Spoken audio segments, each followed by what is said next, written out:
برسات کا موسم تھا، رات کا وقت تھا، بارش بہت تیز تھی۔ مینا چڑیا بہت خوش تھی کیونکہ بارش رکنے کے بعد بہت سارے مشرومز کھیت میں اگ جاتے تھے اور مینا کو مشرومز بہت پسند تھے۔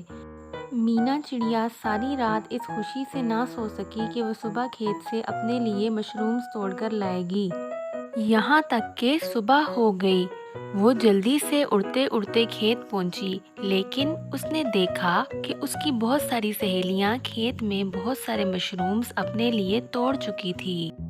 جیسے ہی مینا چڑیا کی سہیلیوں نے مینا کو دیکھا تو ان میں سے نینا بولی، ارے مینا کیسی ہو؟ آؤ تم بھی اپنے لیے مشرومز توڑو۔ مینا بولی، ہاں دوستو، میں بھی اپنے لیے مشرومز توڑنے آئی ہوں۔ لیکن جب مینا نے اپنے لیے مشرومز توڑے تو اسے صرف 3 مشرومز ملے۔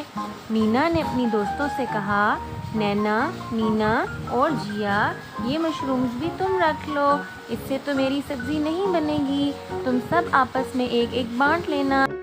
جیا، مینا اور نینا یہ جان گئے تھے کہ مینا اداس ہے۔ جیسے ہی مینا اڑنے لگی تب نینا بولی، ارے رکو تو مینا، جیا، مینا، تمہیں پتہ ہے کہ مینا بہت اچھی مشروم کی سبزی بناتی ہے۔ جو اس کے ہاتھ کی مشروم کی سبزی کھاتا ہے تو وہ انگلیاں چاٹتا رہ جاتا ہے۔ تب یہ سب سننے کے بعد مینا، جیا اور نینا نے مینا چڑیا سے کہا، مینا، آج ہم سب تمہارے گھر رات کو کھانے پر آئیں گے، تم ہمیں مشروم کی سبزی بنا کر کھلانا۔ یہ سارے مشروم تم لے جاؤ اور ایک شاندار دعوت کا انتظام کرو۔ اس طرح مینا کا دل نہیں ٹوٹا اور وہ بہت خوش ہو گئی۔ رات کی دعوت پر سبھی دوستوں نے بہت مزے سے مشروم کی سبزی کھائی۔ دیکھا بچوں، ایک اچھا دوست اپنے دوستوں کی خوشی کا کتنے اچھے سے خیال رکھتا ہے اور اتفاق میں برکت بھی ہے۔